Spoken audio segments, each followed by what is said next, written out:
Ladies and gentlemen, welcome to the GBYWN Australia podcast. I am your host, as per usual, Aston Crude. Haven't done one of these in a while. I interviewed Steele Kemsley, Deacon Whalen and Kyle Inglis in about a 3-week span. Then a big one with Jack Wallace. And, of course, I just released that interview with Aiku Man, XCW legend, over a month ago now. But here today, I finally got him for an interview. It's been a long time coming, but he is here.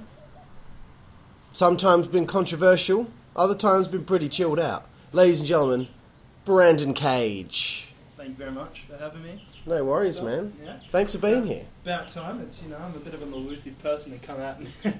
Well, the thing is, I probably needed to wait for you to have been around a bit longer to interview you, because otherwise the interview might only go about 20 minutes, because you hold the distinction of being like the last guy that we brought into WZWA that was an outsider. Complete outsider, actually. Yeah. So, there was, Circus Royale, there was Steele Kemsley, and then a little bit later on it was you. So, bringing you in at the time you did, your career hasn't been so long at this point. But certainly a lot did happen, Brandon. Sure did. But the first question, as per usual, is how did you become a wrestling fan?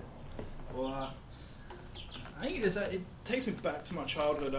I've got this one image that always sticks in my head when someone asks me that question. It's I remember it plain as day. I was sitting in my nan's, because I grew up living with my nan because my parents weren't there, and so I remember sitting in the lounge room at 12 o'clock at night, and it was I think it was either 1999 or 2000.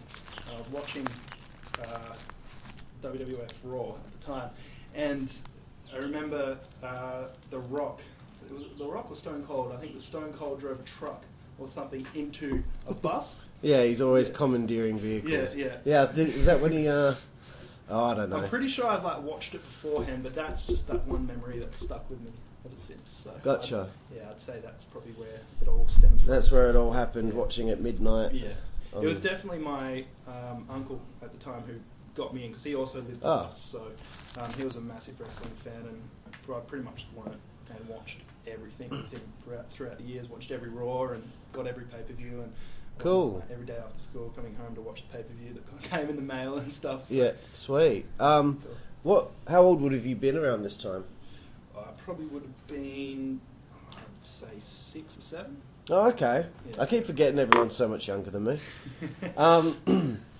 So you become a wrestling fan. Do you have any friends at school who are wrestling fans? I think I had 1 or 2 in primary school, but no, I was basically by myself. It was just me and my uncle, really, in the small town of Victoria. Wangaratta, right? Yeah, Wangaratta, yeah. So northeast of Victoria. Yeah. We were a smallish town of 30,000. Okay. And then I also lived in another town which had 20 people in it. So, and we had 2 rings set up and whatnot. And we used to wrestle each other in boxing bags and stuff. So, yeah, which was yeah. Right on. So, did you do any backyard wrestling or start a backyard wrestling group in Wangaratta? It was a backyard wrestling group, but it wasn't at the calibre of the Warzone Wrestling Alliance. It was basically me, my uncle, and the guys who lived in the town, and we'd watch... Front door. It's locked.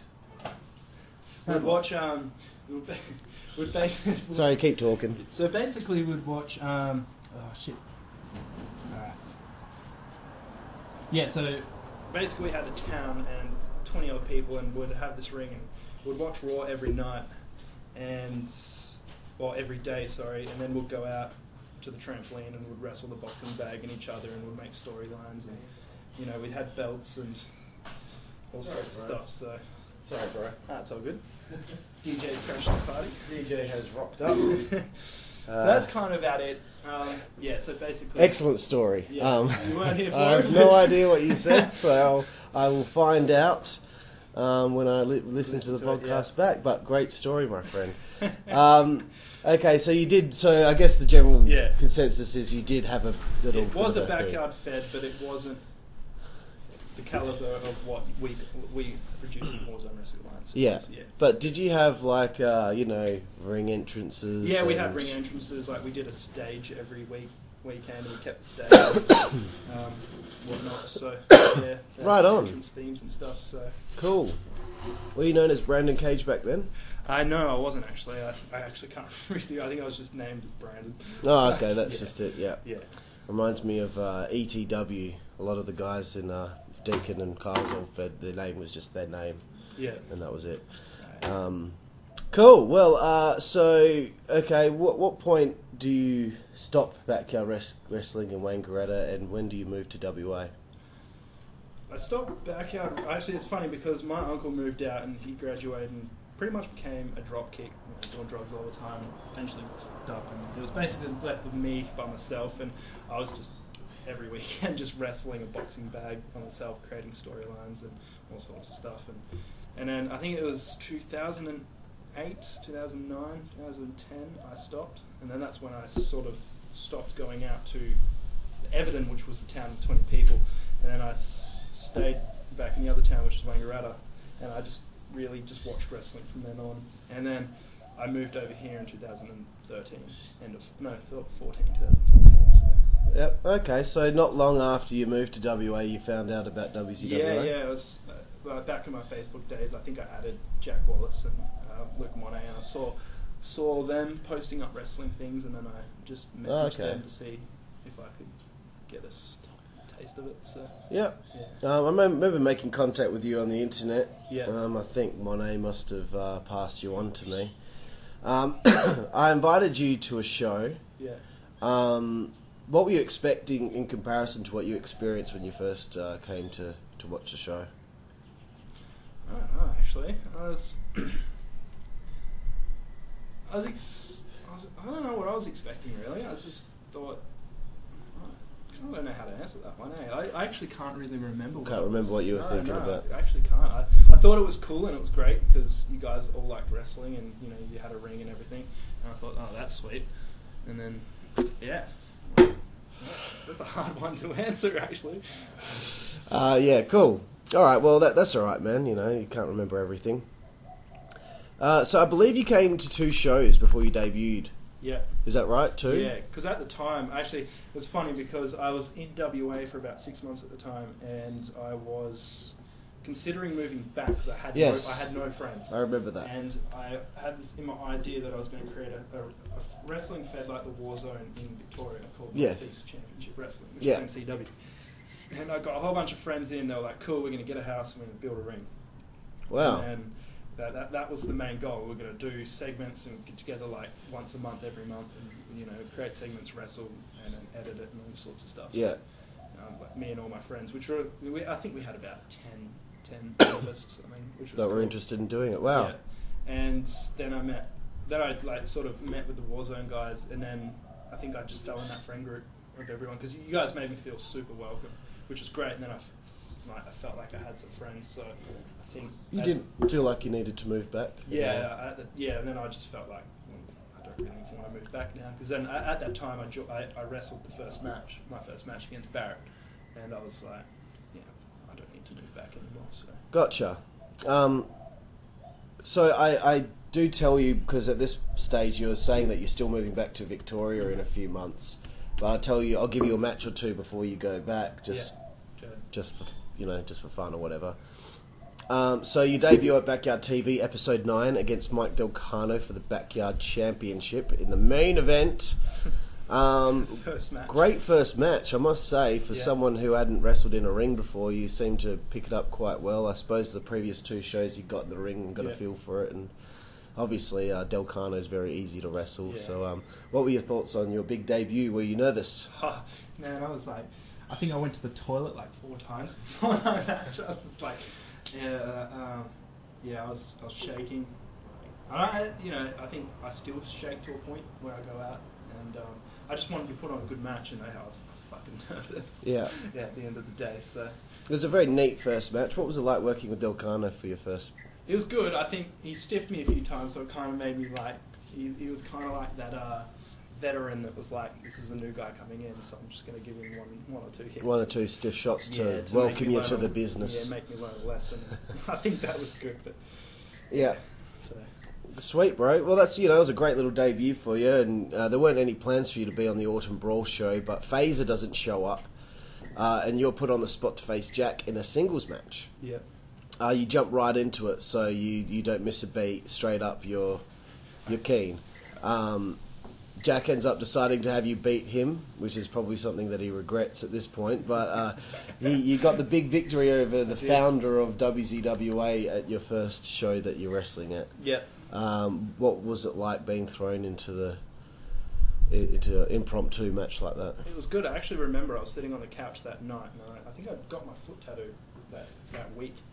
And my foot was massive, and yeah, you came up to me and you were like, you could wrestle another match. So it's like, yeah, let's do it. I'd like to. And then me and Jack quickly threw together a few things and jumped straight into it. So sweet. Yeah, it was a good match. I think Jack botched a 450. I think everyone loves to remind him of that. And I can't remember how it landed, but I'm pretty sure it did hurt me. And he landed pretty. Yeah, the infamous 450 botch. Yeah, not 450 splash. Yeah. Lana's Ass is the following show. It's just a show thrown together at the last minute, pretty much. You taste defeat against Steele Kemsley. You had taken a liking to Steele early on and liked to practice with him. Yep. What attracted you to Steele, and how long was it until you both fucked? Well, shit. Well, I think when I watched Steele's match, and I think it goes the same, and this is a completely different story, which is happening now with Ace, but when I watched Steele, I was like, man, this guy sort of needs a bit of, I don't know, like, he needs a bit of a confidence boost inside the ring, so I thought, and I didn't really see many people getting in the ring with him to, practice stuff, and so I obviously jumped in there, and we just became friends after that, so I just thought I'd help him, and he could probably help me a little bit, and with some guidance from a few other guys in the Warzone Wrestling Alliance. And Yeah, this was like Steele's first big win, as he was sided now with Daniel Johnston, Night Stalker Daniel Johnston. In DJ's, he became DJ's protege. Great little match between you two. What were your thoughts on that match with Steele? That was the first match with Steele. Yeah. To be honest, I actually can't remember much of that match. I think it was good, but I think at the same time it was also pretty sloppy, and I think that's just us two. Steele at the time obviously wasn't all that comfortable. He really didn't have a moveset as much. I remember watching an old Steele match, and he was doing the people's elbow or something, which made me laugh. And it's not like I like Steele, but it wasn't one of my top matches. And I think it was. Yeah, it was really... You're just still easing into the Federation. Yeah, it was. Yeah, it's different. So. Yeah. On May 27th, 2014, I told the booking committee that I had no idea what to do with you because we had at the time in excess of 26 wrestlers on the roster. Yeah. We felt you had talent but needed to be put with somebody to improve on the basics and psychology. So we're slowly but surely trying to figure out where to go with you at this point, and I thought, considering how well DJ had been going with Steele, that maybe it would be good to add another rookie to his entourage to help out along the way. So at WZWA Rampage, you go from beating Esqueleto to losing to Clint Marshall. Yep. I apologised that you were losing again, but that this was the way that it was for the new guys. And that you would eventually get your win at some point. What did you think of that match, and what did Brandon from back then have a problem with at the time? With Clint Marshall? Yeah, losing the match to Clint. I think the match was good. I liked wrestling Clint. He was a bit stiff as well, which is, everyone is. So. But I think at the time, I don't know, I think I just got too big-headed. I thought I was just like, rookie guy that I can come in and, I could probably win, and then, I was thinking. And, I think I started losing, and I think it's just my mind was just taking over at the time. I think that's when everything started going. It's just one of those things with me, like, I came in and, like, it was good, and then it just sort of went And I really didn't understand. I come from a fed, which was really wasn't really classed as a fed. Back in Victoria, it was just a bunch of friends wrestling each other. So you come into something that's real with real storylines and real everything, and it's kind of like, I really never experienced that, so you didn't know how to. Idea. Yeah, so I thought I was entitled to something which really I wasn't. I was still a rookie. Yeah, I actually didn't really understand the wrestling business as such. So I think that's where the decline started happening. Gotcha. Sure. Yeah, and it was a shame because it was so early into your time there that this happened. But so you did end up joining with DJ after this match. He came out and offered you to join with him and Steel. Yeah. What did you think of the idea initially? It was a good idea, and I think again I was too busy trying to. I think at the time I was trying to focus. I was trying to put myself first before everyone else, which was really, it's not a good thing to do. And I remember it because we were discussing ideas for what our thing could be called. And I remember it. I was the person who was like, no, we got to do this, this, and this. And then DJ was like, no, this probably won't work. And then Steel was cool with it, but Steel would do anything. Yeah. And you looking back on it, it was it's stupid for me. There's horrible ideas, and I obviously tried to make something that obviously wasn't going to work at the time. So that makes sense. Because I do remember around this time, after being pretty cool with us for a few months, you were hanging out at the Bayswater Tavern with us and all that. But then you started to distance yourself a little bit at the shows. You didn't come out to hang out anymore. Was there anything in particular that happened? Or? Not with the Fed in general. I think it's just me. Growing up, it's getting a little bit personal right now. Growing up, I was a loner. My dad was. I saw my dad twice a year. My mum, I've never lived with my mum. She was sick when I was a baby, so I was living with my nan. So basically, I was always that kid that was singled out for everything during life, in high school, in primary school, and I think I just got used to the fact that I could just pull myself away and be by myself, and it's just one of those things, and I just wasn't used. Every friend that I had, I'd always distance myself, and it's the same now with relationships. I get a girl, and after a while, it's sweet, and then I start to distance myself, and that's when everything comes down. And I don't know what it is, but it's just something that I need to. It's just something in my head that just. It's because of your upbringing, is what. Pretty much, I think it's just an affecting you later accumulation on. of everything that was just. If you're used to life being one way, it's hard to yeah. just suddenly snap out of it and act a completely different way. And then, I didn't realise at the time that I had a group of friends that actually cared for me and was there for me and everything. And I wasn't used to that. I grew up with people always poking shit at me and bullying me, teasing me, everything like that. And then you get into a group of friends where you share the same interests and they all care for you. I was definitely not in my comfort zone at all. So gotcha. I think that's where a lot of things started happening. So I started distancing myself, and I think at the time I just, I was just mentally just gone. Yeah. The Broken Highway Mafia is born out of this stable with you, Steel, and DJ. Yeah. Actually, my intention wasn't for it to be an actual stable with a name. It was just you two guys were going to be DJ's followers kind of thing. But I'd said a no to a lot of things around that time to a bunch of people, so I figured, I'll just give these guys this one thing and see how they go with it. Yeah. So who came up with the name and theme song and all that stuff? I actually think... I know Steele answered this question, but I can't remember the answer, so... I'm going to say I think I came up with a name, because honestly I wanted to do something... This is how stupid it was. I wanted to do something like the Main Event Mafia from TNA. And, I think that's where it stemmed from. So I'm pretty sure it was either me or DJ who came up with that name. I can't really remember. I'm going to lean towards... I came up with the original name, but I think everyone put an input, and I think we somehow came If you wanted it to be like the Main Event Mafia, you should have called it the Mid-Card Mafia. Mid-Card, yeah, see? Yeah. I think at the time I got on one of those name generators and we're fucking slamming through it, and the coolest one came up, so it was a while ago, so. Yeah.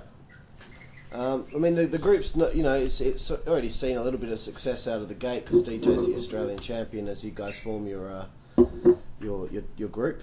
Yeah. Frostbite 2014, you and Steel cop a handicap match, lost to Acid for the Aussie title. Sorry about that. I actually can't remember that. No, it was 2-on-1 tag format, and Acid pretty much laid waste to you both as he started his feud with DJ over the Aussie title. Yeah. So you don't remember battling Acid whatsoever? I actually cannot remember that at all. It was actually not a bad match. Yeah. Really? Shit, I have to go back and watch that because I honestly do not remember that. I even to this day, I was always like, no, I never got to wrestle Acid. Apparently I did. What did you think of Acid as a performer? It was, Acid in general it was great. I think he was that proper black guy in the Fed. I think every Fed should really have. You need your token black guy. He was, yeah, and he was a cool guy. I think I've talked to him a few times. Really, he was in there for such a brief amount of time while I was there too. But then again, I did leave for years. So yeah. July 28, 2014. You tell me suddenly that you won't be wrestling past January because the actual quote was you didn't enjoy it like you used to as a kid. Yeah. And my response to the booking committee was that of confusion and thinking that you were just a bit strange sometimes. I'm not sure if you really meant it at the time or if you were just in a bad frame of mind at that moment. So that's what you make these snap decisions on the spot. But then the big quote I have from you here is I'm just saying next year my life will be getting a whole lot busier and I really don't care for wrestling much anymore. Kind of selfish, but yeah. Yeah. I was a little cross because you had only just joined and all that, but figured you were just in a mood. Did you mean it, or were you just do you recall? I think at the time I meant it to an extent. There was, I think that's when I started going into that really shit state of mind. And I did remember, because I think from then on I didn't even watch wrestling at all for like a few months and stuff. So, I think, definitely I did lose interest in wrestling, but... And there's plenty more of these quotes coming. So, waiting for you know... Can you get me another one of these? No. Cheers, mate. Cheers. ladies and gentlemen, DJ is in the house. He is getting me a DJ, drink. could you get me one of these as well? Fuck. What am I, the house nigger? You are. Prohibition, mate. Slave labor. Only on the podcast do you get I things like shouldn't this, say ladies and that, gentlemen. So around this time, just for FYI, Yep. around this time I had plans for you and Steel to challenge for the tag titles at Resolution 3 against Circus Royale, and then be in a 4-way Rising Star Cup match. You guys were going to lose the tag title match, but you were going to win the briefcase at Resolution 3. Just FYI. Yep. I don't think I let you know any of this back then. I think Well, where the fuck are yours then? If you want me to get They're in a plastic bag in the fridge. What colour plastic bag? like grey. Huh? Grey. Just Mine there's has a there's grey an plastic bag in there. So there's Well, two. there's the one that's got 3 left. Alright. There you are, master. Like, who am I? Like, DJ, you're interrupting the podcast. I knew you were going to say that shit. He introduced me, man. I materialized out of nowhere. Yeah. Come on, DJ. Anyway, sorry, ladies and gentlemen. Back to the interview. Do you feel you were being too impatient about wanting victories in a push so early on? Obviously, the answer is... Now, yes, definitely, by all means. Even now, right now, I've gained the mentality of when you join in, you probably are going to lose a few. If you turn pro, you're probably going to lose a few to start off with. Definitely. And you're going to build the momentum up. But at the time, I was just like, well, why does that have to happen, So yeah, definitely, It's a common theme for the next bunch of questions. Sorry, now I've lost my spot. Okay, where are we? Clash of the Triads. Big one for you. That was. Definitely. You're a part of Team Rising Star. You take on Team Hardcore in the quarterfinals, I suppose you would call it. This was, to jog my memory, didn't I stop for like a month? Because I remember at the time there was... This comes soon after this, I does believe. it? Okay. Because I stopped twice, didn't I? I stopped. Yeah. Yeah. And I've got it all down here, Okay. so it's sweet as. But Clash of the Triads was next. Yeah. Teaming with Big Ace and Steel Kemsley in Team Rising Star. You're against Team Hardcore of Kilowatt Chaos, Rex Regum, and, believe it or not, Hydra. There's the big moment where you jump off the shed, from the shed into the ring onto Team Hardcore. Yeah. It was a massive dive. Like, it was the biggest dive we'd ever seen.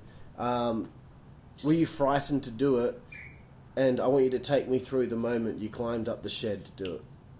I think first off, I wasn't frightened to do it because when it comes to jumping off things and being high in general, like being up on things, I feel comfortable. And I even growing up, I did a lot of crazy shit off certain things. We had a big oak tree in our yard. And, I'd climb up the limbs of that thing and jump off onto the trampoline, blah blah blah.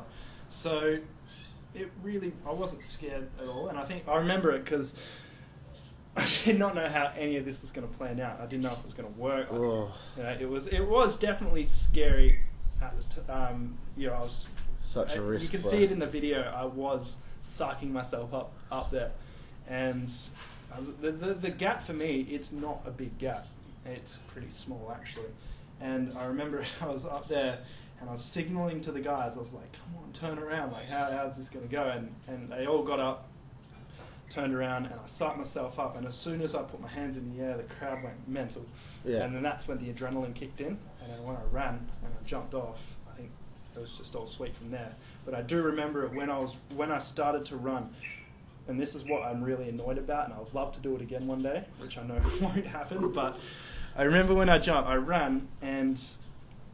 When I went up there to scope it out before the event, I was like, all right, I'm going to jump from this point. And when I was up there and I was doing it, I didn't jump from that point. So I think when I did it, I didn't get as high as I wanted, and I kind of was like maybe a second away from just fucking it up completely. Well, from my memory, one of your feet slipped as you jumped, that was it, and you made it. You cleared the top rope, but it was very close to. See, that's why that could have been a career ender. If I could do that again, I definitely would, because I do remember that foot slip, and fuck, that was scary. Yeah. As I said, like the jump is nothing for me. Like it's a pretty easy jump. I did a lot of parkour as a kid, so I'm used to jumping off things and running and all that sort of stuff. So. But it was just pure error on my part. Yeah. So. Right on. And the video evidence is proof of that. Yes. But still an incredible moment in WZWA's history. What did you think of the Clash of the Triads tournament? It was good. I really like the concept of it. I think at the time I kind of wish I progressed more into the thing. I just wanted to wrestle all the time. I just wanted to get into the ring and wrestle as much as I could. So, it was a shame that we lost, and I think that also was part of it. I was a bit annoyed that we lost as well. Yeah. But what can you do? Yep. These things happen. Yeah. What happened to Apay Clothing, and why did it end so soon? I liked the logo. It did, yeah. So that was definitely completely... I wasn't expecting this question. Sorry, bro. Apay Clothing, yeah. So basically I didn't have a job at the time. I was at my parents' house, my dad's house, and I was doing nothing. Had no money at all except for Centrelink. So I thought, fuck it, let's create I consider myself a bit of an entrepreneur, so let's start this, and I did. And I think once it got off, because I think I had joined with Tim McCloy at the time because he had the stupid decision, but because he had the experience from Cotton On. I don't know why that was a good idea, but anyway, it happened. Right. And I think he was willing to put some money into it as well, so that was also a cool thing. Gotcha. And And I think as it got on, a few people bought the shirts, which is cool, and I wore it a lot. And I think as time went on, nothing happened. Like, sales. This is stupid, but nothing was sold, stuff like that. And I think it just got too hard, and my mind was just too cluttered with too many ideas and trying to push them out too fast. And I just thought I was going way too fast at it, which is what I did in wrestling as well. I was trying to get somewhere way too quickly. But it doesn't happen overnight. And I think it just got to the point where I was just like, fuck this. Yeah. So I just stopped it. So. Oh, okay. I just wanted to know. Yeah. I think I tried to rebrand it too, but then that just didn't get off. So. Rebranding it. Rebrand. Sorry, I'm full of these shitty jokes in the podcast. 28th of September 2014. I'd been having a conversation with DJ, and I said this to the booking committee. Been talking to DJ for a little while. Seems like Brandon has been trying to control how their group is going to be, as you confirmed earlier. Yep. Has become disagreeable with DJ a lot, shoots down a lot of ideas, and furthermore, I think he's been trying to find a way to get out of being in DJ's group. And I think this storyline with him and DJ, with the split that they want to do is shit. Broken Highway Mafia breaking up this quickly is stupid. And this was in response to you lobbying to get out of the group and break off from DJ and Steel not long after joining with them. You're also pitching ideas to get yourself a big push and even take the Broken Highway Mafia name. Yeah. What the hell is going on, bro? I don't even fucking know. That is stupid. Looking back, I'm actually embarrassed of half the shit I said and did. I know. I mean, I shouldn't keep bringing... No, I have to, fine. because this is the interesting stuff that the guys will want to hear about, Yeah, I think it just comes back to me just wanting things way too soon, way too quickly. I wanted to be that guy on the Fed that was main eventing and shit like that. So. I mean, half the issue was, I had 26 plus other people to deal with, and the new guy is being a thorn in my side, and I'm like, oh god, unbelievable. Yeah. I was definitely very frustrated at the time, but so were you. We were both, I don't know, we were still getting along okay, but we just, whenever it came about wrestling, it was always a bit of a clash.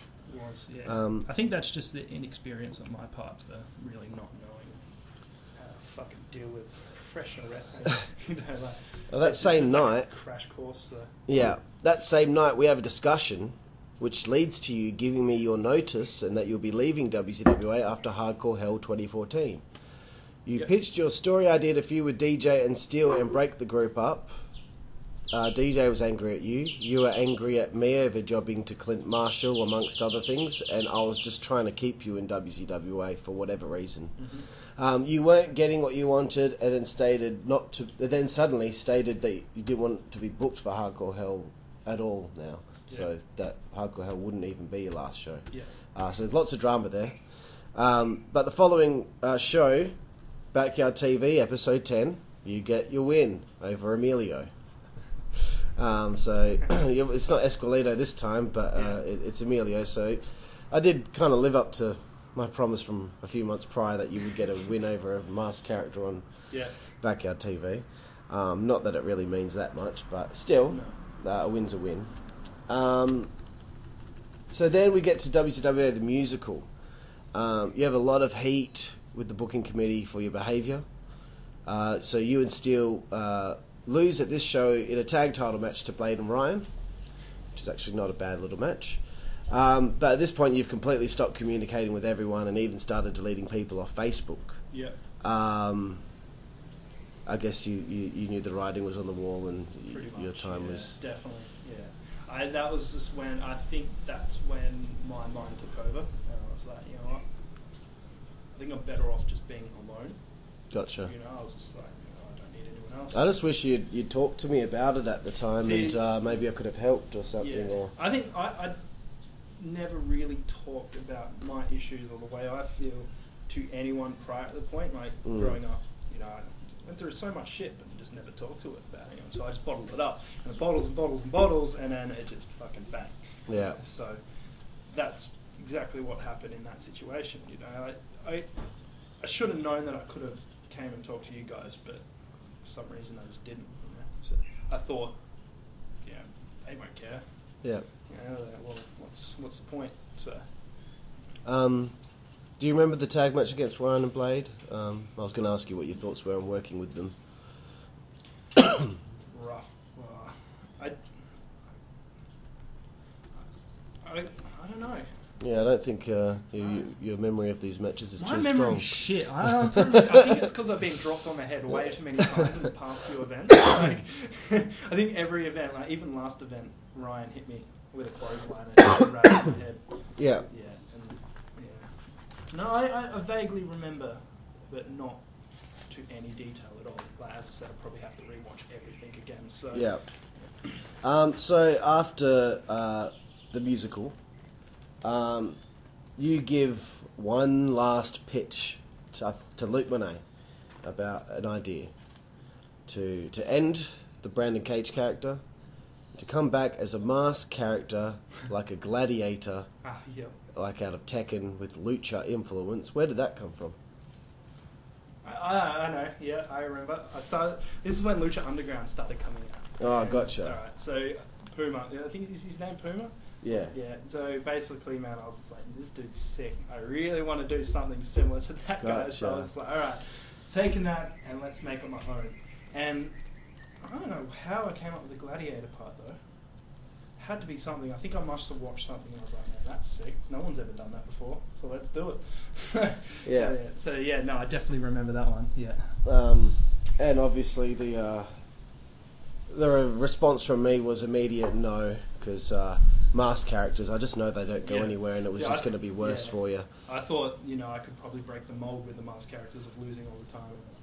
Yeah. So that was back to me trying to get wins again. Yeah. Which really, at the end of the day, wins don't really matter much when it comes to wrestling. And I hope that I did kind of make it clear to you, like, if you become a masked character, you will be worse off than you're at right now. So I was definitely adamant of the fact that, no, this is going to work. Okay, Hardcore Hell. The day before the show, you decide you will come to Hardcore Hell. And it's the end of Brandon Cage and WZWA for the time being. A loss to AAA as DJ walks out on you. How did you feel around this time? With this being your last outing? I think I was just happy that it was over. Yeah, I think the best way I can say it is I was just happy that it was done. I think I said to myself that I'll ride a couple of shows out and then I'm done. Mm-hmm. So I think at that time I was definitely made up that I just didn't care about wrestling anymore. So yep. Yeah. So did you ever talk to Steele or DJ about the fact that you were leaving and your frustrations with your situation at all? Probably Steele. I probably would have talked to him about me being frustrated. I'm not 100. I don't think so. Yeah.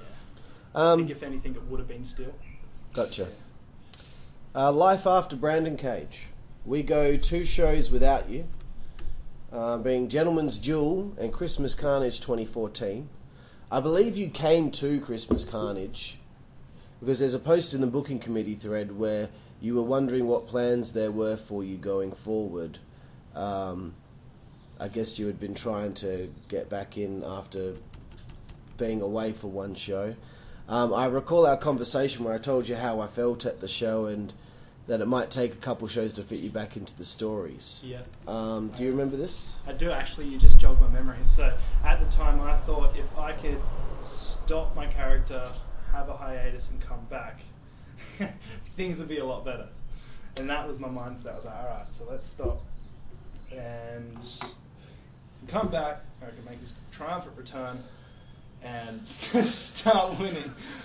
So comical, triumphant. It is like why? Like, how does that make sense? But somehow I thought it was going to be great, and yeah, that was definitely I definitely remember that now. So, bloody hell! All right, so I know my timeline. So, okay, yeah, I did stop for 2 months or however long it was, and then I did come back, and I was like, all right, let's come back, and yeah.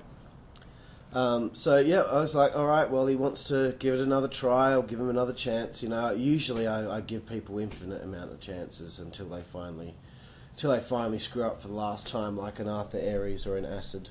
Yeah. But I was giving you another shot. Resolution 3, you show up without a match, of course, because the card was already booked. Chaos doesn't show up. He has card trouble, so it opens up a spot for you to face Three Dog in the second last match of the show. Yep. I remember you were really angry at me at this show because I wasn't making time for you, and I was kind of at my wit's end because, you know, I was trying to run the biggest show of the year. Yep. Do you remember the match with Three Dog? I do. Was it a hardcore match? It was for the number 1 contendership for the world hardcore title, so you replaced Chaos in this one. Yeah. Yeah, I did. I remember that last ride. Fuck, that hurt. Man, yeah, Three Dogs slammed me down into that mat. Yeah, no, I do. Yeah, that last ride really. It was a good match, and I don't think I would have ever at the time denied that you had talent and you had a lot of promise. At the time, I was just, I don't know why. It just sounds like right now. Speaking of where I'm at now, I just thought it sounds so much like a girlfriend. You know, no one's giving you the attention. Like, Yeah. it was the same with you. Like, you weren't giving me the attention, so I was annoyed at you. So. Oh gosh. Well, yeah, Resolution 3 ends up being one of the greatest shows of all time. Great show, but we have a break following Resolution because 2014 was a hectic year. Because wasn't the Fed going to stop at that point? Not at that point. No? I remember there was talks of it. We were going to have a 2-month break because I was burned out. Yeah. We had 20 odd people for 12 shows of the previous year and a couple of random shows as well. I was burned out on the whole thing, the whole process. Yeah.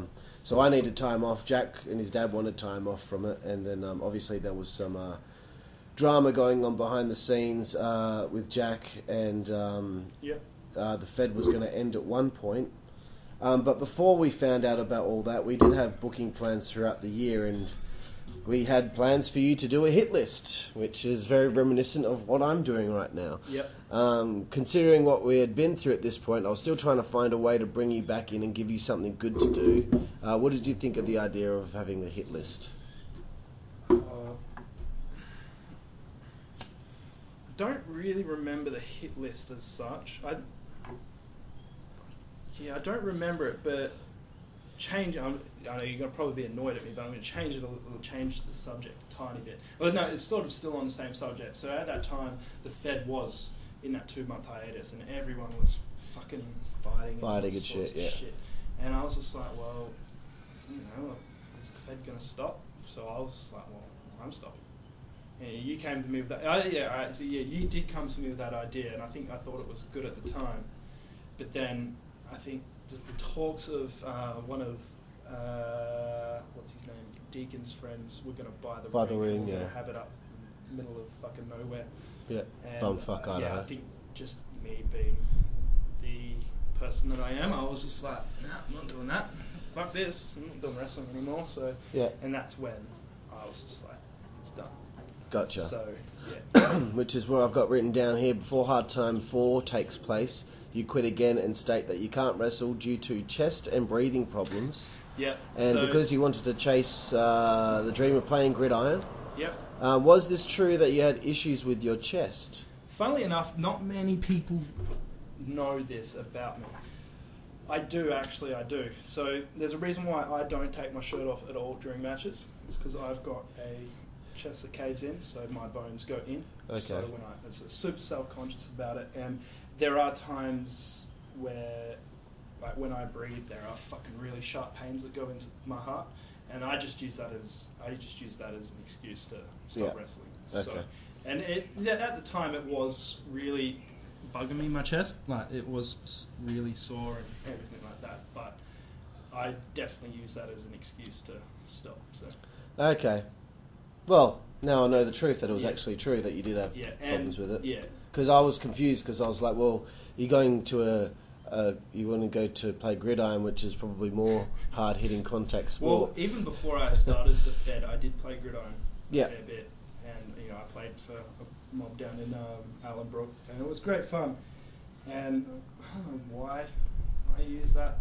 I've even for the past 2 years, I wanted to get back to the Gridiron, and it was always, I'm going to do it, it never happened. Yeah. And it was definitely another excuse I used to sort of get myself out of the Fed. Yeah. So I tried to keep you in, because we were losing people left, right and centre at this point due to retirements and stuff like that. So this section here is Life After Brandon 2.0. There's literally barely any contact between you and I anymore, or anybody really. Any in the Fed, I think You're still on my Facebook friends list, but yeah, just not really any contact. How are you feeling as 2015 moved along, as WZWA continued and you were no longer in the federation?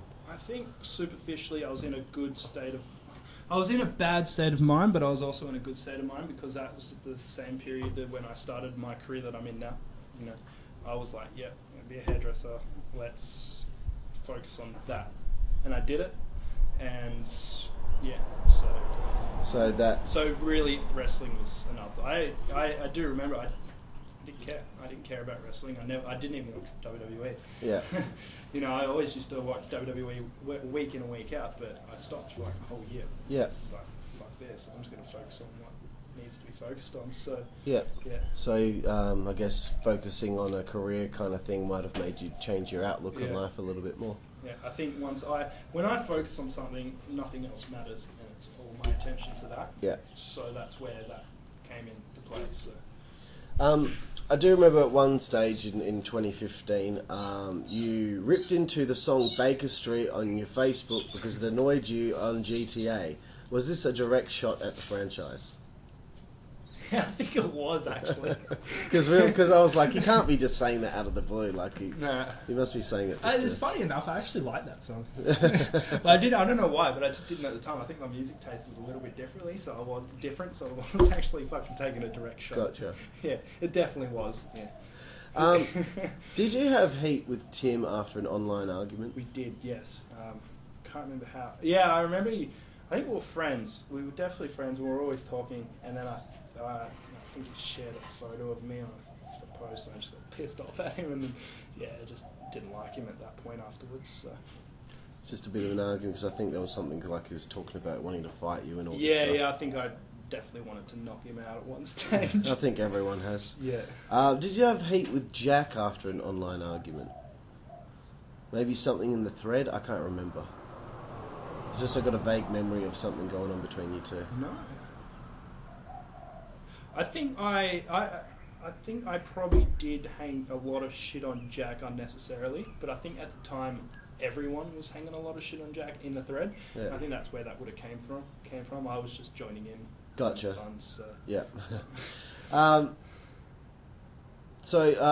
guess in 2015, were you feeling depressed at all, or was the new career path kind of bringing you out of that? I think at the start. Because I think you also moved out of home as well, didn't you?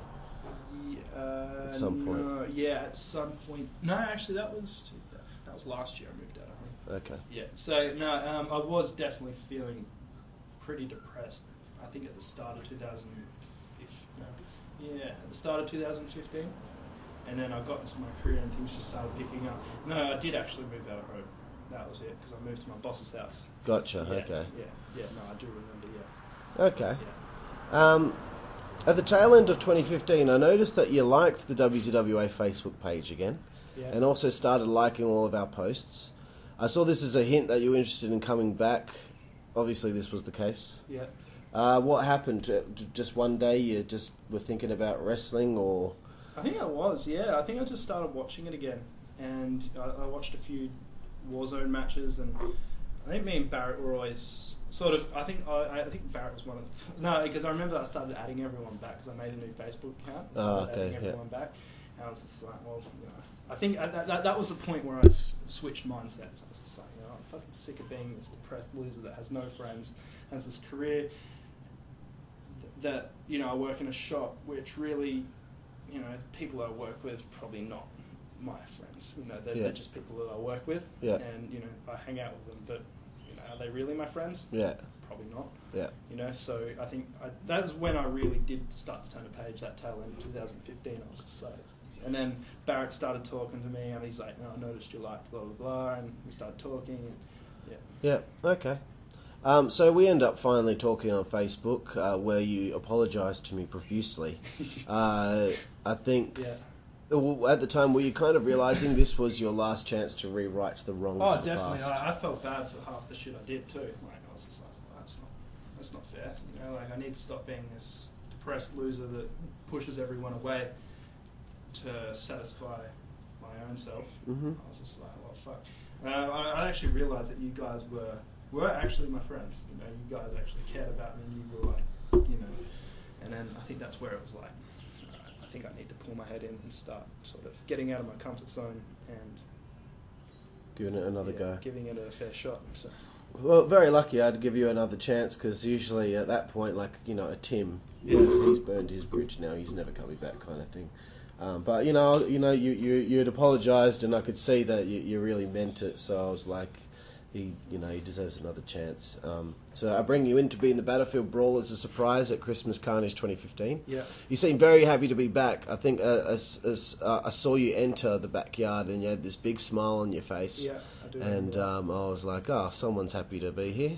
Actually, I remember walking down Jack's driveway. I don't even think no one knew I was coming there. No, only the booking committee was told the I night rocked up and before. everyone just turned around and was like, oh shit. Yeah. I do remember that. Yeah. Full on, yeah. And then Yeah. I think from then I was like, I definitely did keep my space. I was just like, man, half of these people hate me. Yeah, that's what I was going to ask. Do you have any Yeah. problems fitting back into WZWA due to the past I problems? think at the start it was like, man, fuck. People a bit awkward with you? Yeah, it definitely was. But I think as I wrestled that match, and then I sort of started getting back into the groove. People were like, I think I started apologising to people and whatnot. So Yeah. yeah. So would you say everyone kind of accepted you back straight away, or did they keep you at arm's length I at think it was first? definitely arm's length. Yeah, I think there were a few people that sort of were like nothing ever happened. I think Dan, Oh, Dan's always going to be that kind of guy. Definitely, He's- Dan. Dan is one of my really closest friends. I got more respect for Dan than a lot of people in my life. And Dan definitely, Steele definitely. I think you were a little bit. I was just a bit weary. Yeah. And I Uh, think it was just like Dan and Steele at the time. Yeah. yeah, I was just getting my Maybe feet a a little few bit wet others. with you, just Yeah. to test the waters to see if everything Yeah. was going to be okay. But it was a total 180. Yeah. You were back to what you were like when you first Yeah. met us. So you returned full time at Line in the Sand to kick off a great two-show feud with Chaos. You apologised to everyone and man up on the mic after a great return match. Were you nervous for your comeback, the speech, and facing somebody like Chaos, who is kind of like a true loyal WZWA guy who would probably be testing you out there to, I think I went out there with a mindset that I was going back to win, or not win, but gain the respect of everyone that I lost. I think I was an asshole back in the day. So and I don't think I was so much nervous. I think I went out there with something to a prove. goal and something to prove. It's just like, I'm doing this. I'm going to try and put on the best match possible with Chaos, and yeah. Yep. For me personally, watching that was like, it was great to see you have your moment of personal redemption, which is something I that, think I put a lot into that promo too. I thought You about did. that for weeks and weeks on because end. everyone went quiet and really listened to what you had to say, because they knew that this was, you actually, That definitely was. you're pouring your heart out, Yeah. It wasn't a storyline. That was definitely 100% real. That was I went out there, and I think the whole thing that I wanted to say, it was just completely different. And I Oh, just of course, it ends up being that way and I was sometimes. just like, the mindset took over me, if anything. So Cool, man. Resolution 4. The original plan was a gauntlet match with like 6 guys, and the winner would get a briefcase, but I changed my mind about a week beforehand and said, this card is thin. Let's take those 6 guys and put them in 3 separate singles matches, and try and beef this card up a bit more and make it a bit more exciting. Because I wanted to beat Resolution 3. I think I came close, but it was very difficult. So you're against Chaos in the return bout. This time, 3 stages of hell. I did just want a straight 2 out of 3 falls match, but you did message me asking if it could be a 3 stages of hell, and I'm like, inside of me, I'm thinking that's not what I want to do, but I'm also thinking, you know what? Let's give him something nice. Let's get him motivated and happy, and what's the difference? 3 stages of hell, Yeah. 2 out of 3 falls. It doesn't matter. It'll be great anyway. So I think I wanted. Didn't I pitch a ladder match to you for some reason? Why? Was you wanted one of the falls to be a ladder match, I think, Yeah. and I was like, I think Kyle and Deacon already got the Yeah, I ladder think match. I remember. I know why I wanted the ladder match to change to a TLC match because remember when I first started the Fed, I pitched the idea to you that I wanted to do the whole set a ladder up in the ring and a table outside the ring and an elbow drop from the top. Oh, of the okay. ring. And that's where that came from. I was Gotcha. like, all right, ladder match, but I don't know why. Then you probably realised Yeah, that yeah. you could do the spot anyway I think without you it being knew a I ladder wanted match. A TLC match. I was like, yeah, okay, let's do that. That's even better. Like, ladder match doesn't make sense. Yeah. There's nothing on the line. So, Yeah. I don't think, so. Well, it was for that briefcase. Oh well, yeah. So it would have been for the Yeah, but it ended up being 3 stages of hell. I think the first one was normal, normal, yeah. And then second submission, and yeah. third was hardcore yeah. street fight. What a return. Everything's going great guns for you. The elbow off the ladder through the table, it was a bit of a... Botch, yeah, the table fell over, unfortunately. If Chaos's bloody stopped moving, then it might Yeah, not have fallen it over. was But he his kept on down. selling and stuff, and I'm like, I can just see the crates tipping over. I was on the top. I was on the ladder, and I was like, for fuck's sake! You're on the top of the ladder. I was like, gotta get down, put him back on the fucking And then there's table. like 3 people helping Yeah, you put him back on the table. This is backyard wrestling, folks. It was like, man, if this was pro, man, I'd be fucking Out the streets, Oh, like, dude. instantly. So yeah, what did you think of your 3 stages of hell match with Chaos? Were you happy It with was that? yeah, win? I was good. I wanted to do the thing that I wanted to do for a while. Like was that spot? I just wanted to do something fucking crazy. Yeah. And that was the spot that I wanted to do. And I Yeah. got that done. And Chaos, Chaos, one of my closest brothers. He's a great guy, and it's obviously a privilege to wrestle him for 2 shows in a row. So Yeah. It was a good little feud. yeah, it was. Yeah. Anyway, now you're back into the fray, and my focus is getting you to wrestle people that you never wrestled before because you've missed out on a lot in 2015. Great American Gash, big opportunity for you to face Phoenix. Crazy how some timelines cross Yep. paths. Yeah. Phoenix out of the game for 10 years. His second match back, it's against the guy who's got something to really prove. So Phoenix is trying to establish himself as making this comeback and being this so-called legend of backyard wrestling in WA. Yep. And there's you who wants to really prove yourself and Yep. get the respect of everyone. So this is a huge match for both of you, and it was quite obvious that you two were going out there to... Yeah, we definitely rehearsed that match a lot. I remember, that's when I started hanging out with Phoenix a lot. Yeah. Phoenix became one of my closest friends, and we just pitched ideas after ideas, getting drunk and pitching more ideas and wrestling and all sorts of weird and wonderful things happened. It was good. Like Phoenix, great guy. Considering one of my closest friends. But I think when it comes to when it came to organising that match, it was, Phoenix is the type of person, and sorry I've got to say this, Phoenix, but when pitches ideas, there are a lot of ideas that were just too much in the match, and I was okay with it, but I also had to be like, man, that's not going to do that. And there were a few things in that match that sort of didn't really go to plan, like the light tubes. Obviously, was a stupid spot that really didn't make sense at all. Yeah, the finish wasn't didn't really make too No. much sense, but I still think it was a great battle between you two, and I get what you mean about how he's got 1,000 ideas and he wants to use all of them in the one match. And I think, as Phoenix's friend, like I even now that I try and tell him, like, man, you sort of. I've helped him a lot when it comes to a lot of the wrestling things, like his Swanton Bomb. I've helped him how to actually hit that on people and whatnot. And I like to see myself with Phoenix, because he's been out of the game for a long time. And I'm still a newcomer, but I also know a lot of my flying stuff. So and sort of I was like, man, all right, let's try not to put so much into a match and try and make it simple, but also effective. Yeah, I 'cause think that's what I was sometimes trying to simple do. is... Yeah, I think at that stage, even after that match, I think I started being like, man, I don't really like hardcore matches anymore. It's just like, I think after that, I think it was just a bit too much. Because that was your hardcore retirement match. Yeah, I was just like, I just want to focus more on just having wrestling your and wrestling. simplifying everything. And even now, I'm still trying to simplify shit. So I've chucked out half of my moveset and just trying to pick in like kind of like a John Cena, a 5-move sort of thing. So Yeah. yeah. Is it true that you were considering pitching the idea of a tag team with Phoenix? Because I do remember I spoke to Phoenix and he was saying Brandon was keen on maybe doing a tag team, but then all of a sudden decided he wanted to just be singles. Yeah. Drunk talk. Ah, I think Phoenix likes to. he probably took- No, I don't know. Like, I get where Phoenix comes from. You know, when you're drunk, you're like, all right, well, let's do all these sick ideas, and it's going to be amazing. But when you're sober, you're like, fuck that. So, the tag team with Phoenix at the time when we were rehearsing it and everything was a great idea.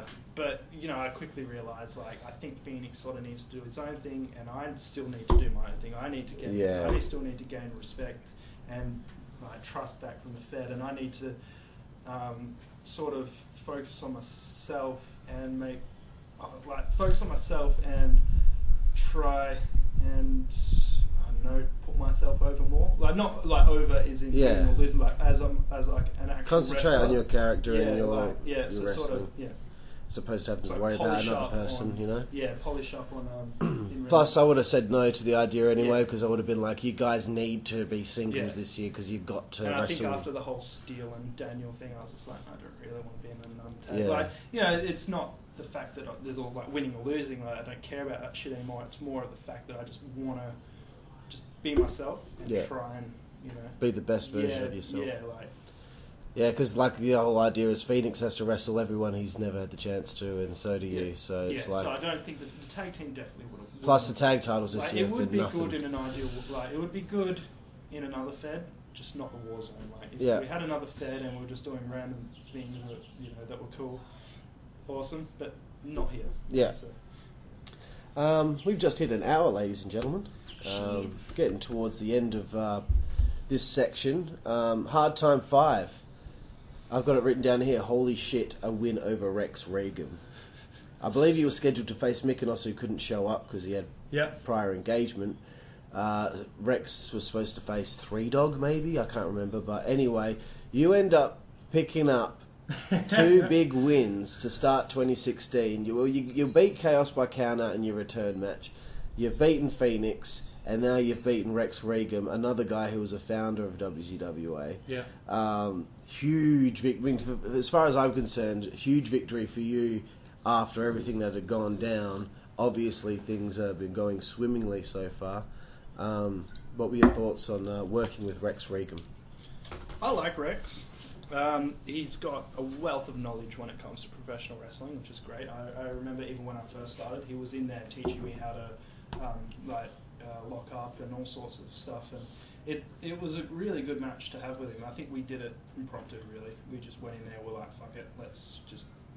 We didn't... I thought it was quite good, actually. When it comes to matches, I don't plan shit. I was like, all right, I'll probably want to do one or two things. Let's finish the end. Let's do that. With Rex, it was just like, all right, so I think I'm winning. I think it was... I can't remember. There was interference from the originals, So you were going to get the surprise win. Yeah, I think I came up with one or two things that I wanted to do, but the rest were just like impromptu on the spot sort of stuff. Yeah. Which I think I do remember Rex saying that one of the things he liked about wrestling me was I talked during the match. Gotcha. Which I find a lot of the guys that haven't wrestled don't do, and kind of makes it hard because when you plan a whole bunch of shit at the start of the match, you get in there and your brain's just like, really, you don't know what the fuck you're doing. Yeah. You know? So like for me, it's easier just to go in and be like, all right, so whip me into the turnbuckle, I'll counter it, and then I'll come back and it's like, what, smash, you know? So yeah. So that's why I liked wrestling. Rex because of that. You debut this creepy sexual character around this time after I said you should be like a Marilyn Manson of backyard wrestling based off your look that you brought out at Resolution 4. Yep. I was like, that suits him so much, he should keep up with that kind of thing. I just said this to you in passing and you kind of just took it and didn't even tell me that you're going to do it, and then you came out and you did it. And everyone was like, just, what the fuck is this? This is awesome. Like, everyone was so impressed. And I was impressed because you used initiative and you went and did it. And you ended up pulling it off brilliantly. Yeah. And it worked immediately. What was the inspiration? And were you happy with the reaction? The inspiration's a funny one because it's an exaggerated version of my actual self. So I don't know, people probably know me closer. I'm a bit of a weird person, I like a whole bunch of weird shit. Me and Chaos sort of get along like that as well. So basically I took myself, thought about, alright, so what's going on, what do I like, and I just basically blew it out of proportion. I was like, fucking let's just do this crazy person. It's just super, and it helped that Mykonos left his glove in my bag. Yeah. I didn't steal that. He actually, I don't know, I found it in my bloody bag, and I was like, well, that's right, I don't know who this is, but fuck it, let's run with it. So, yeah. Which was cool that when I told you about it, you were like, we got to do something with this. And I was happy that you didn't actually tell anyone about it. So, yeah. I think I didn't even tell Mitch. No, I was trying to find who that glove was because I thought it was yours. Oh, okay. And then it just worked out so perfectly that I was fighting. Like you're going to be rested, It was his. So, and then he obviously didn't show, so it was like even better. So, even better. You wrestled the match with the glove, and Yeah, so it's basically a part of what I am now. So it worked. So, it's strange how things happen like that because it just worked out perfectly. So, Autumn Brawl. It ends up being a three-way with you, Mykonos, and Kyle. You're working with Mykonos for the first time, who, I don't know if you're aware of this, but since you joined, Mykonos has always been like your biggest supporter. Yeah. Always messaging me like, saying, how impressed he was with you, and then I'd probably say, I think he's leaving soon, and he would be kind of like really disappointed by it. But he'd always wanted to work with you. So this was a big chance for you now. It was both the Aussie title and the backyard title on the line in this match. Mykonos picks up the win. How do you feel that went down? It went good. I did not know that about Mitch. Like, obviously, I never really talked to him as such. I don't know why I never really talked to Mitch in a sense. I thought I was just like, maybe I don't know. I just didn't think that he really liked me at all. So I was just like, well, probably won't talk to him much. So I didn't. And there were a few times where I'd make some funny jokes to him or something, and he'd do the same to me. I always wanted to get close to Mitch, but I didn't know that. So getting a chance to wrestle him was pretty cool. Because he's extremely talented in the ring. He's so solid. And if he doesn't do anything after the Fed's done, I'd be pretty disappointed because I'd like to see him on some sort of pro level. I would too, but I just don't think he's... No. It would be a privilege dream. one day in a perfect world that if we were both trained and we were good at what we me being being trained properly and stuff, I think it would be good to see. I think we'd have a really good sort of few matches. Yeah. It would be like the fucking CM Punk and Daniel Bryan or some shit. Why did you switch from the cage clash to the top rope elbow drop? Was it because when you went for the clash on Chaos you couldn't do it? No, actually, I just didn't want to do something that was already... When you look... AJ Styles was one of my favourite wrestlers, and that's where it was just paying homage to him.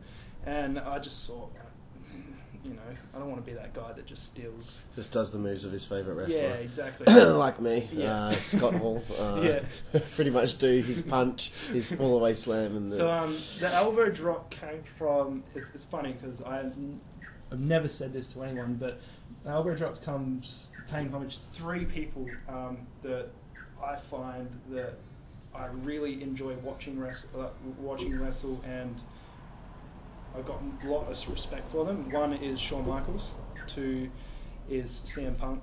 Obviously, he did the elbow drop, and the other one is you, obviously. Ah, cool. So I was just like, I'm sorry to steal your elbow drop, but it was No, you do it better than me. I can't do it anymore. So, I hate doing it. So I was just like, well, I hate it. Fucking what's, and it just so happened that elbow drop was the one thing all three was in common with three of the people that I look up to in wrestling. So well, that's very kind of you to pick me over Macho Man Randy Savage, who popularised the move.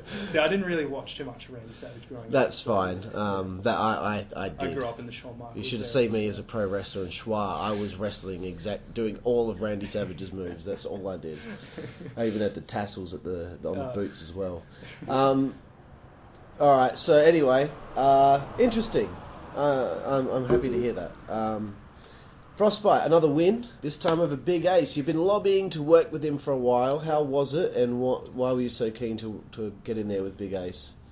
Big Ace, it goes back to the same thing with Steele. Steele was that guy that I thought that need a little bit of help, man. He needs that confidence to get into the ring. Like, because I've got shitloads of confidence somehow. Like, I forced myself to be confident, and I was like, let's try and make Steele like that. And then, you know, Steele obviously is more over than a fucking, I don't know, you know, the next guy. Like, he's great. He's over with the crowd and shit.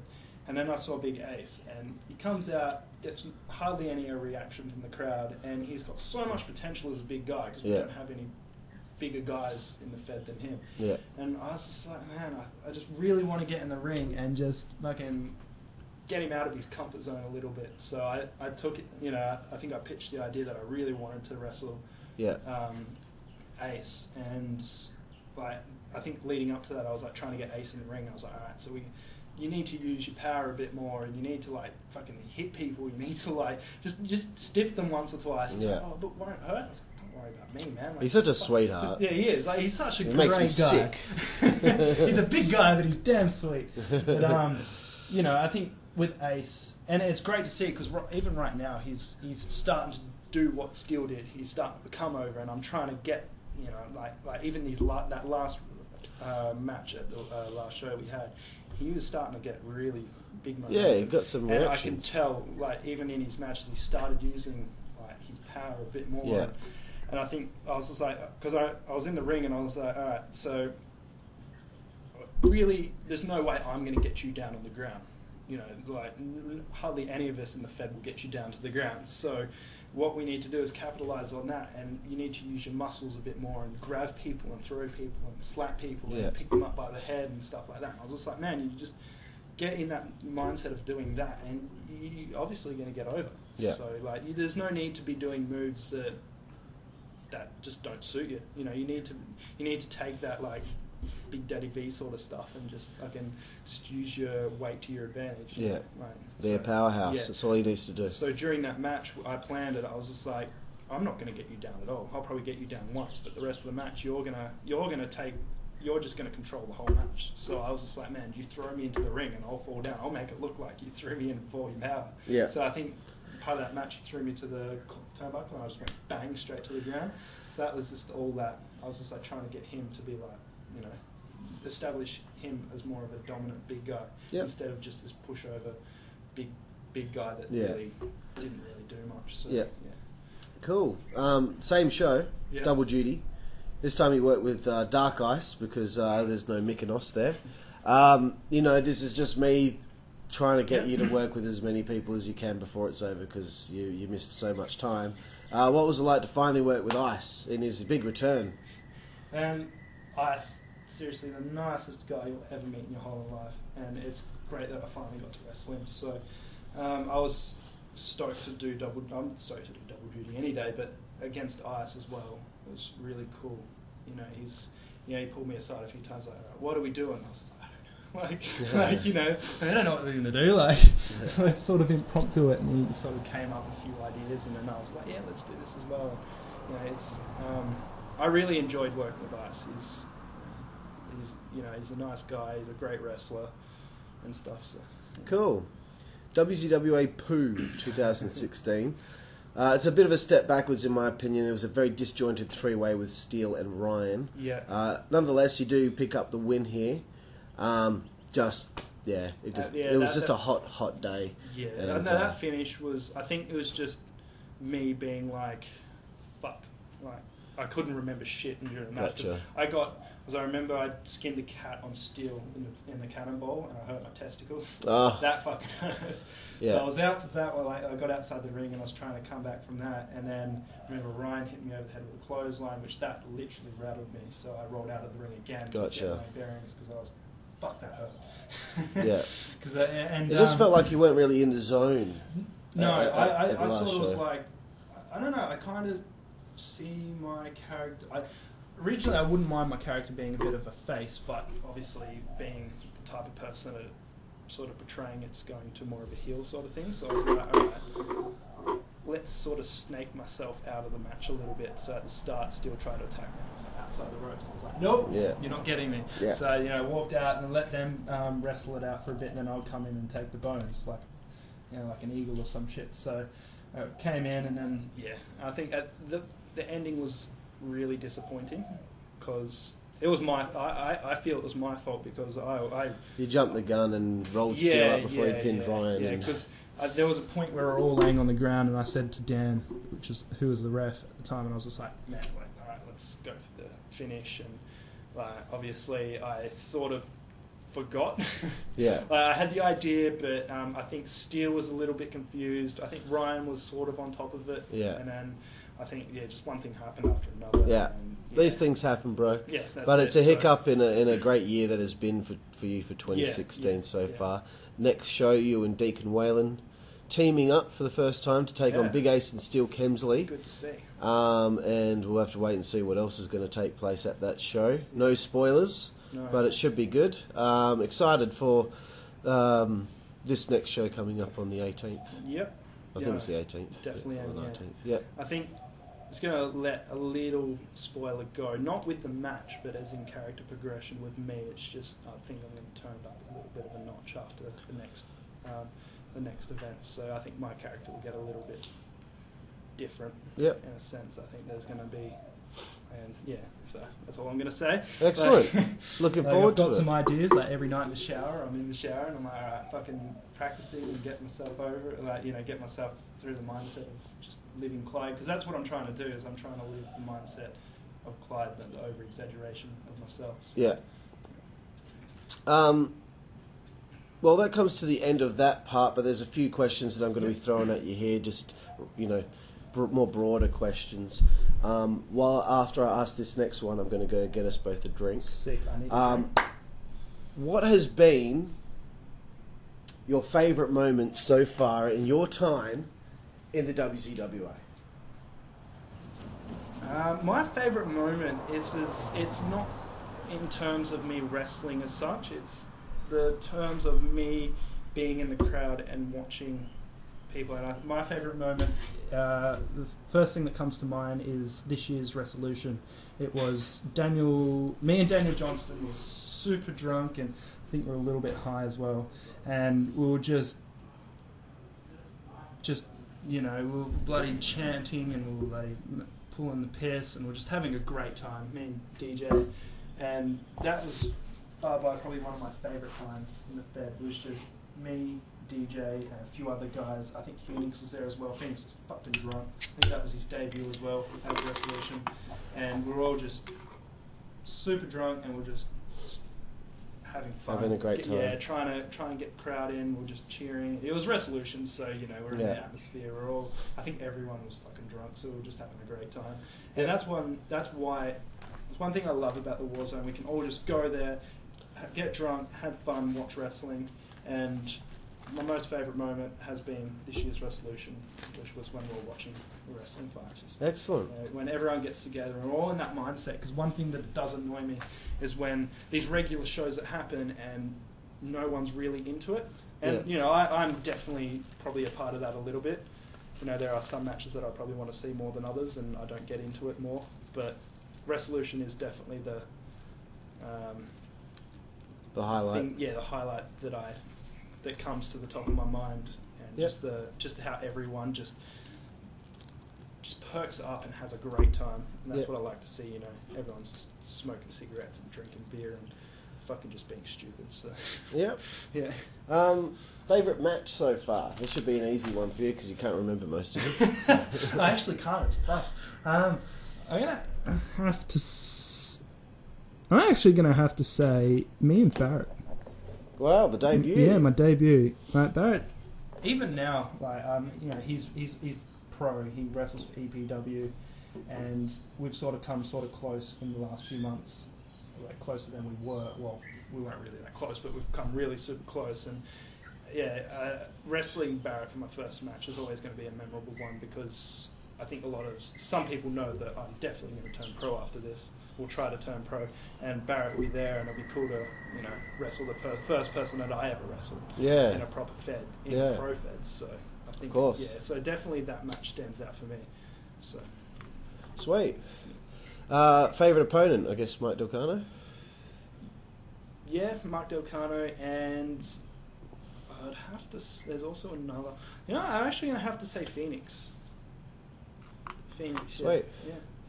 Yeah. Who do you hope to wrestle before WZWA ends? Two people comes to mind. Just all I want to wrestle is Dan Zeppelin and Aston Crude. Excellent. Yeah.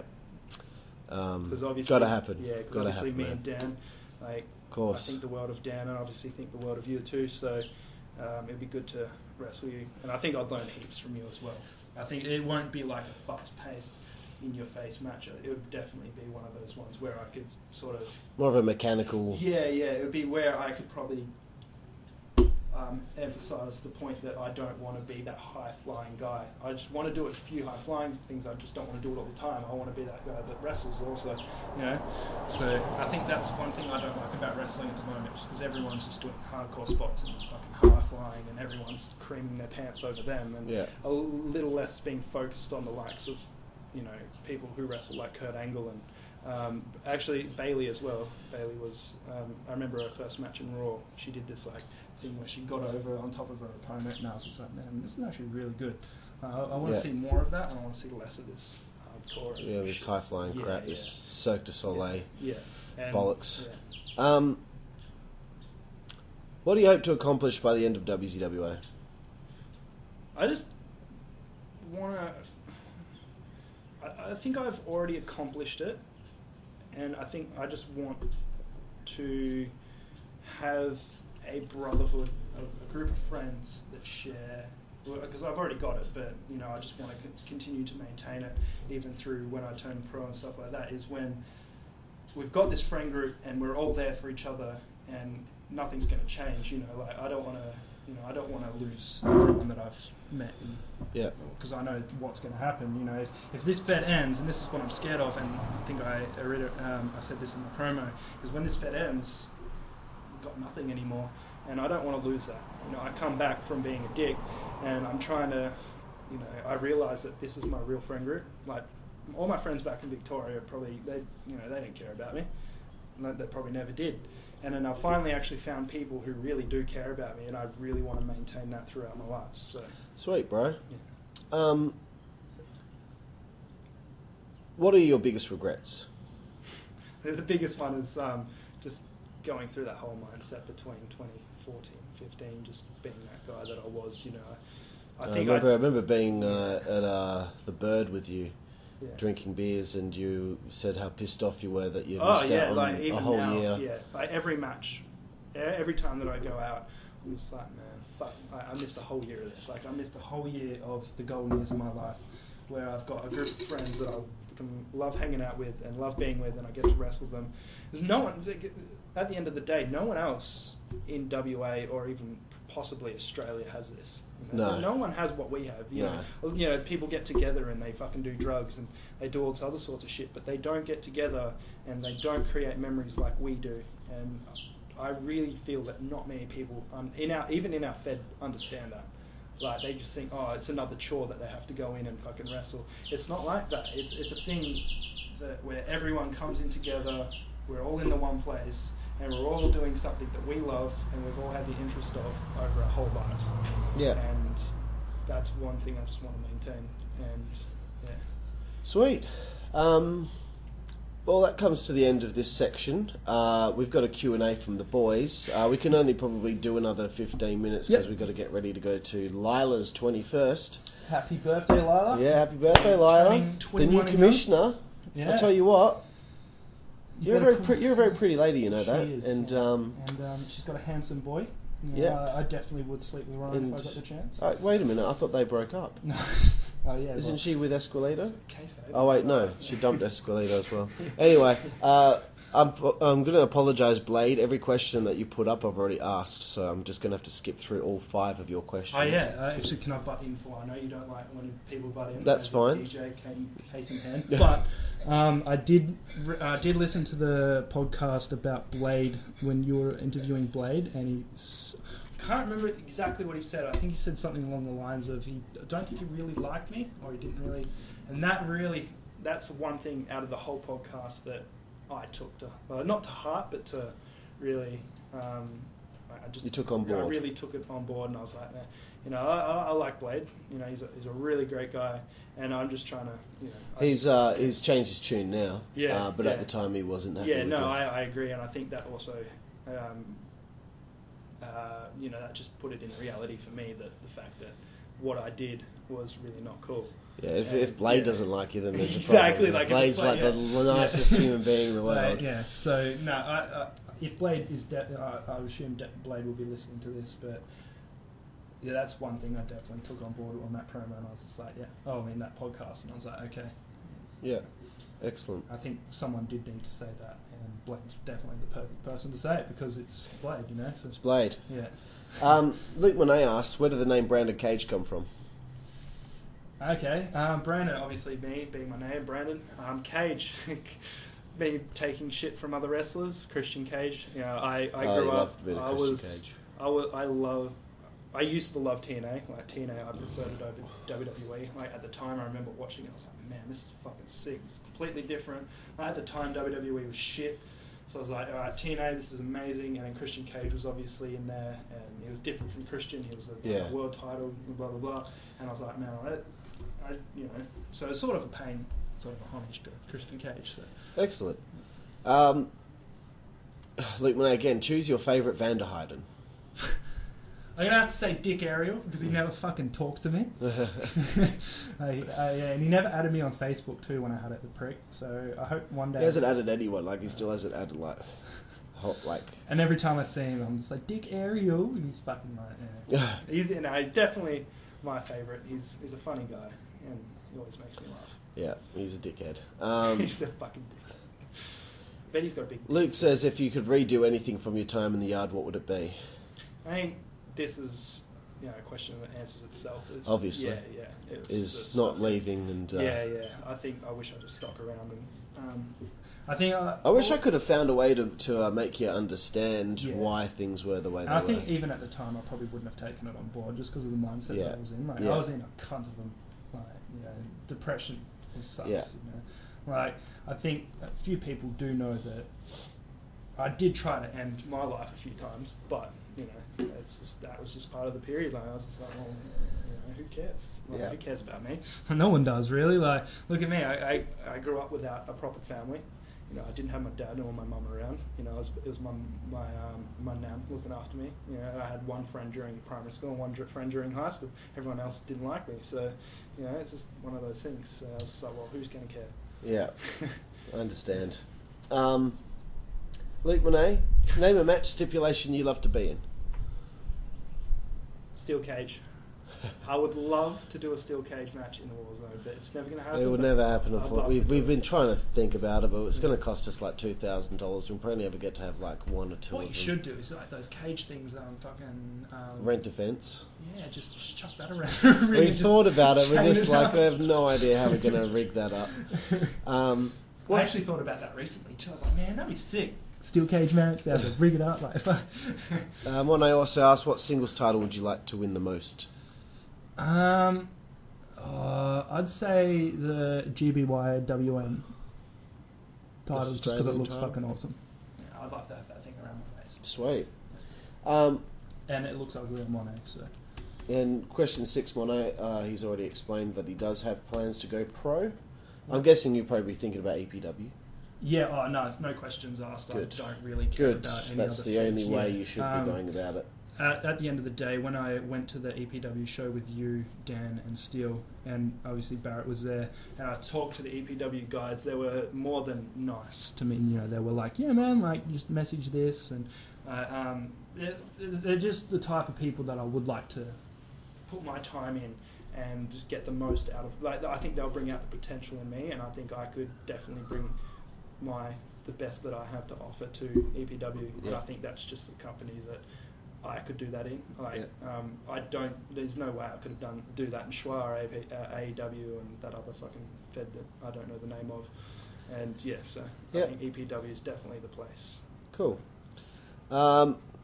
Ryan with his top fives. Look, just give us a couple. We don't Top need a top five five. guys Your top in 5 favourite characters to watch currently in WZWA. Right, If you can give me a quick 5, then that would be great. So number 1 is Aston. I Sick. obviously love watching your matches. It's just I do a story. It's I don't know. It's something about you, out of everybody else, that you just tell the story. And like sometimes when I watch a match, I really don't know what's going on. But when I watch your matches, and I'm not saying this because you're right here with me, I'm just saying, like, I've said this to guys in the Fed, I'm like, man, every time I watch Aston's matches, I know exactly what's going on. And I know I'm instantly drawn into that, and it's a really cool quality to have, because not many people do have it. And so you obviously being my number 1. Number 2 is Monet, who's just incredible in ring. Mykonos and Dan Zeppelin and Ice. So, Sweet. Ryan, again, do you reckon with your Ryan. do you reckon with your experience as a hairdresser that you could pull off a Sweeney Todd gimmick? That's a brilliant idea. Honestly, That would be like taking Brutus the Barber Beefcake and making it relevant to today. see, I would like to, but there's one thorn in the side of my mind that really pisses me off, and I don't want to do it, is fucking Shane O'Hare. I did not like that guy when he was in. And I think, because he was a hairdresser in real life. Oh, really? And I think I'm pretty sure he actually did have sort of a gimmick like that. I'm not too sure, but yeah, it's just something You'd want to keep away from. I wouldn't mind it, but in a sense, Clyde is actually like that. Clyde is that fucking really, if you look in hairdressing and you look at a lot of the guys that do hairdressing, they're really over eccentric, they're gay, they're blah blah blah. So, you know, Clyde, you know, obviously not gay, but it does take that whole stereotype and just fucking just puts it into me. And it's pretty cool that the people actually know what I do for a living, so they sort of understand. Yeah. So that's where everything all comes from with Clyde. So. Excellent. If you could form a tag team or stable with anybody right now, who would it be and why? Actually, I would have liked to join the Elite Alliance. That's one. Sick. Every time I was like, every time it came out, every time I was just like, man, I wish I was a part of this band. This stable. I would have just been that guy. That Who knows how things could have turned out? When you came in, if you said, dude, all I want to do is be in the Elite Alliance, please put me in the Elite Alliance, you might have ended up getting in, dude. That's out of any stable, I'm not even going to go into anymore. It hands down would have been the Elite Alliance. Fuck, just the Elite Alliance was sick, man. What do you like doing better, tag team wrestling or singles wrestling? Singles, by far. I did grow up watching Jeff Hardy, and I did straight up singles, because I just get to see. I just get to get myself out personally more to the crowd than I would with the singles, because And you probably prefer watching singles to tag team? Yeah, I'm not really a fan of single tag team unless it's like, you know, The Dudleys versus the Hardys or something sick. Or like fucking Enzo Amore and his sick promos. Ryan's got a couple more here, bloody hell. Were you inspired to become a hairdresser because of Brutus the Barber Beefcake? No, I actually fucking hope not. No, definitely terrible. not. No, I didn't Hate him. I actually, funny enough, I don't hate many wrestlers. I don't like Brutus the Barber Beefcake, Virgil, and I hate watching Conan wrestle. Yeah, no, I didn't. No, I never really liked. I had actually Figurina Brutus, but never really liked. And it goes back to the thing is, would I be a Sweeney Todd character? It's also another reason Brutus Barber Beefcake's already did it. So what's the point of, I want to do something unique. I don't want to, I've done the whole steal of other people and it just doesn't work. So it's just like, let's just do something unique. And, so no. What's your favourite match you've witnessed in WCWA? I'm going to have to actually say this year at Resolution was Phoenix and Three Dog. Oh, yeah. That was pretty fucking crazy. There were a few points in that where I was just like, why? But, Phoenix's jump off that thing, I was just like... The swanton off the fucking wall. Jesus Christ. That definitely is my favourite. Yeah, excellent. Yeah. And then I remember saying after that match, I was like, I really want to face Phoenix, and lo and behold, next thing you get the next match. I was like, sweet. It's because he came in, randomly.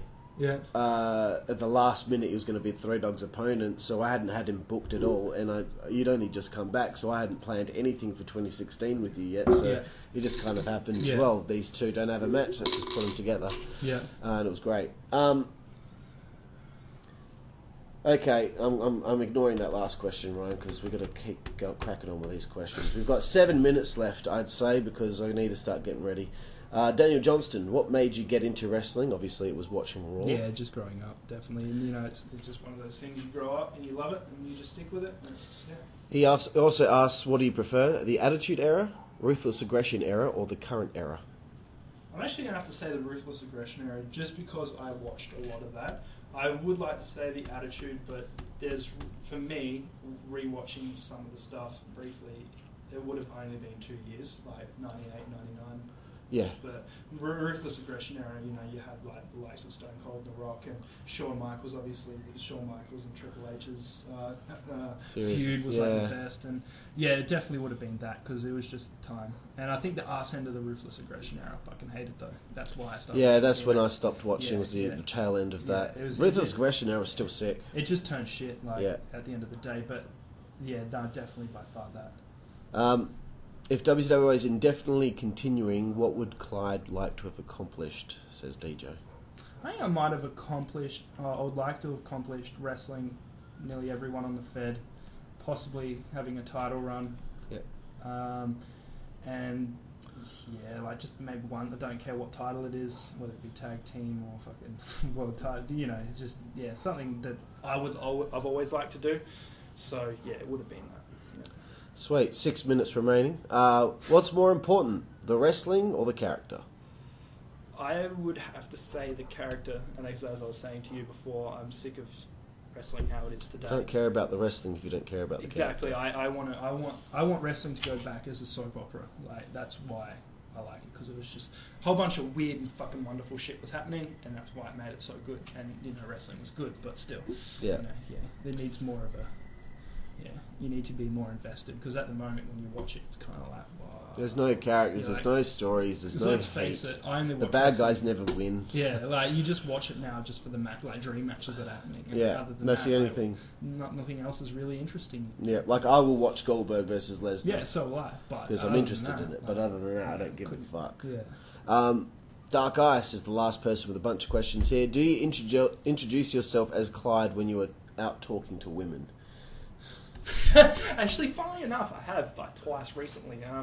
At Joss's wedding, birthday. Yeah, when I hooked up those 3 girls and ended up banging one of them. Yeah, one of them. I said Clyde a few times. Yeah, I said Clyde a few times. Very good. So, yeah. But it is amps, so you got to be extra weird. Oh yeah, of course. I remember that. My days there, mate. If being a barber wasn't an option, what would be your choice of profession? Either mechanic or wildlife conservation. Sick. If wrestling didn't exist, how would you see your friend circle and social life right now? Fucking shit. So I guess the next question he has is, how has WZWA impacted your personal life? Well, it's improved it tenfold. Definitely, by far. You know, there were the things that happened, but at the same time, it's probably the best things that ever happened to me in my life. So. Yep.